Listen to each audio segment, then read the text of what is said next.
بسم اللہ الرحمن الرحیم۔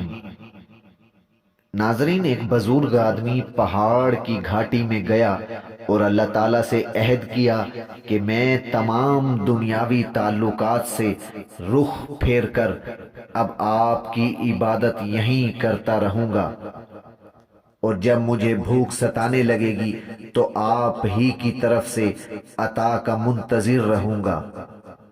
خود نہ کسی مخلوق سے سوال کروں گا، نہ اس جنگل کے درختوں سے کوئی پھل یا پتا توڑ کر کھاؤں گا۔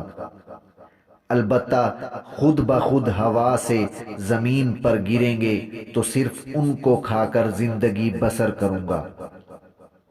ایک مدت تک یہ بزرگ اپنی بات پر قائم رہا، یہاں تک کہ حق تعالیٰ کی طرف سے امتحانات شروع ہو گئے، اور اس امتحان کی وجہ یہ تھی کہ اس بزرگ نے یہ نہ کہا تھا کہ انشاءاللہ میں اپنی بات پر قائم رہوں گا۔ اس انشاءاللہ نہ کہنے کی وجہ سے بظاہر یہ معلوم ہوتا ہے کہ اس بزرگ کی نظر اللہ تعالیٰ کی توفیق سے ہٹ کر اپنی ہمت اور طاقت پر چلی گئی ہے، اور اللہ تعالیٰ کو اپنی عاجزی اور انکساری کا ظاہر کرنے کی بجائے ایک طرح کا تکبر دکھائی دیتا ہے۔ اس لیے اپنے اس عمل کی شامت نے اسے سخت امتحان میں گھیر لیا، اور اس کے دل سے وہ نور جاتا رہا جس کی وجہ سے اس کے دل میں بھوک کی تکلیف اور برداشت کرنے کی قوت و ہمت اچانک بالکل ختم ہو گئی۔ ادھر اللہ تعالیٰ نے ہوا کو حکم فرما دیا کہ اس پہاڑ کی وادی کی طرف ہو کر نہ گزرے۔ اچانک 5 روز تک ہوا بالکل بند ہو جانے کی صورت میں درخت سے کوئی پھل زمین پر نہ گرا۔ پس بھوک کی شدت سے وہ بزرگ بے چین ہو گیا، صبر کا دامن ہاتھ سے چھوٹ گیا، اور کمزوری نے خود اس کو اپنے وعدے کو توڑنے پر مجبور کر دیا، اور وہ بزرگ جو ایک طرف ہمت اور استقامت کا پہاڑ تھا اب گمراہی کی وادی میں بھٹکنے لگا۔ چنانچہ جب وہ اپنا وعدہ توڑ کر درختوں سے پھل توڑ کر کھانے لگا تو اللہ تعالیٰ کی غیرت کو جوش آ گیا، اور اس فقیر کو سزا دی گئی، کیونکہ اللہ تعالیٰ کا حکم ہے کہ اپنا کیا گیا وعدہ پورا کرو۔ چنانچہ اس بزرگ کی سزا کا واقعہ اس طرح ہوا کہ چوروں کا ایک گروہ رات کو اس پہاڑ کے دامن میں ٹھہر گیا۔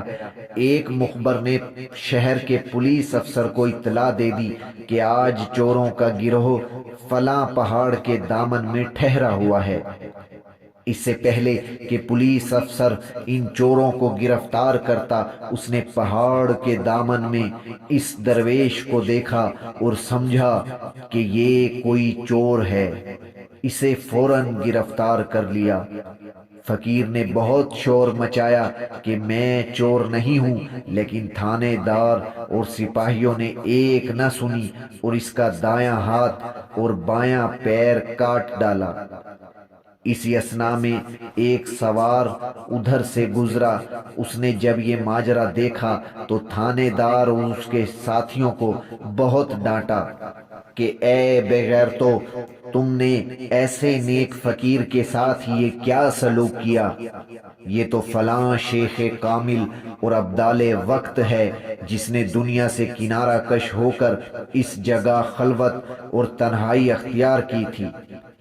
یہ سنتے ہی افسر پر لرزہ طاری ہو گیا اور خوف و ندامت سے اس بزرگ کی طرف دوڑا اور اپنی غلطی پر پھوٹ پھوٹ کر رونے لگا، اور قسم کھا کر عرض کیا کہ میں نہیں جانتا تھا کہ آپ ایک بزرگ شخصیت ہیں۔ میں نے غلط فہمی میں آپ کو چوروں کا ایک آدمی سمجھ کر یہ معاملہ کیا۔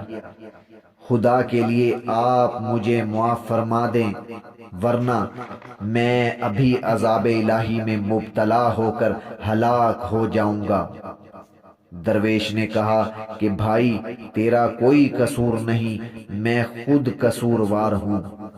میں نے اپنے مالک سے بد عہدی کی تھی جس کی وجہ سے مجھے یہ سزا ملی۔